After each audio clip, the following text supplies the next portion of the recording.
नहमदुहु व नसल्ली अला रसूलिहिल करीम अम्मा बाद औज़ु बिल्लाहि मिनश शैतानिर रजीम बिस्मिल्लाहिर रहमानिर रहीम रब्बि इश्रह ली सदरी व यस्सिर ली अमरी वहलुल उक़दतम मिन लिसानी यफ़क़हू क़ौली। अस्सलामु अलैकुम व रहमतुल्लाहि व बरकातुहू। कैसे हैं आप सब? इंशाअल्लाह खैर आफियत से होंगे। अल्लाह ताला आप सबको अपने हिफ्ज़ व अमान में रखे, आमीन सुम्मा आमीन। सुन्नत के सीरत के बारे में हम जानने की कोशिश कर रहे हैं।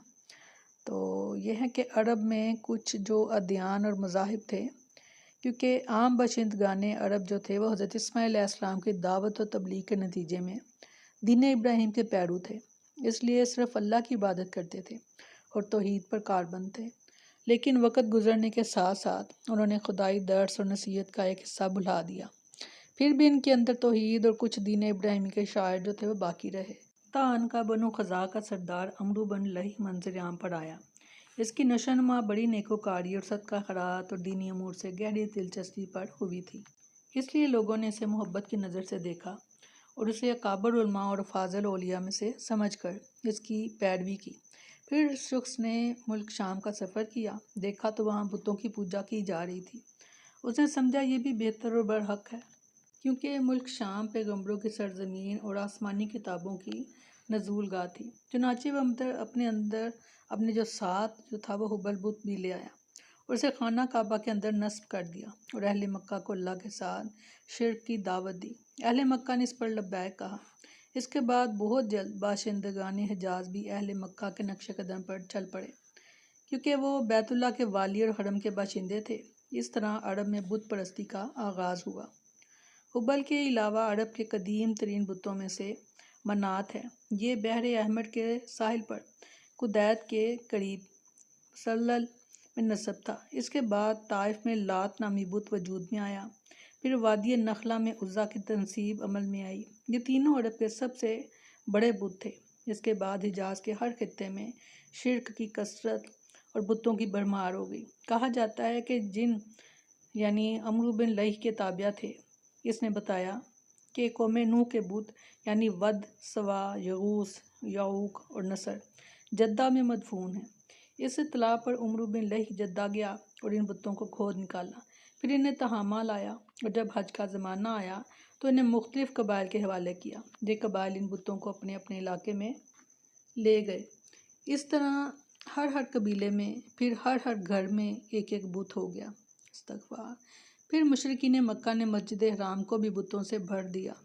चुनांचे जब मक्का फ़तह किया गया तो बैतुल्लाह के गिरोह गिरदा गिर्द 360 बुत थे, जिन्हें खुद रसूलुल्लाह सल्लल्लाहु अलैहि वसल्लम ने अपने दस्ते मुबारक से तोड़ा। आप हर एक को छड़ी से ठोकर मारते जाते और वो गिरता जाता था।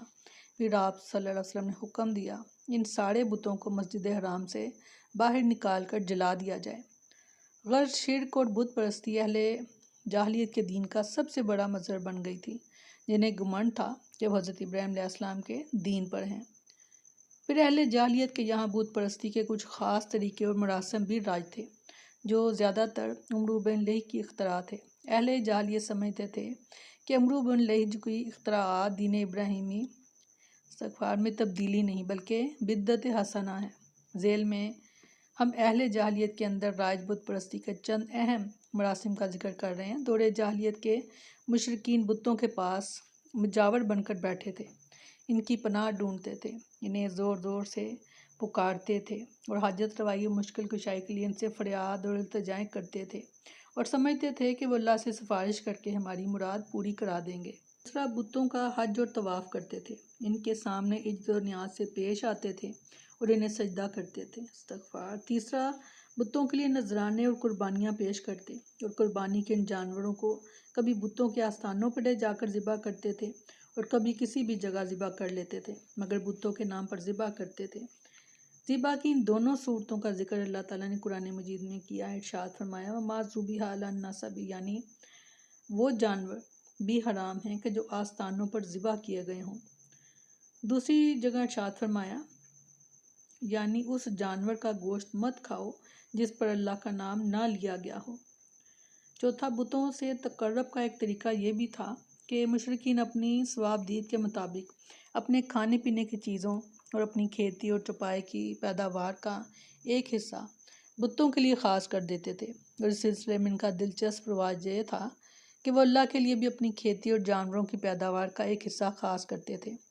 پھر مختلف اسباب کی بنا پر اللہ کا حصہ تو بتوں کی طرف منتقل کر سکتے تھے، لیکن بتوں کا حصہ کسی بھی حال میں اللہ کی طرف منتقل نہیں کر سکتے تھے۔ اللہ تعالیٰ کا ارشاد ہے کہ اللہ نے جو کھیتی اور چوپائے پیدا کیے ہیں اس کا ایک حصہ انہوں نے اللہ کے لیے مقرر کیا اور کہا یہ اللہ کے لیے ہے ان کے خیال میں، اور یہ ہمارے شرکاء کے لیے ہے۔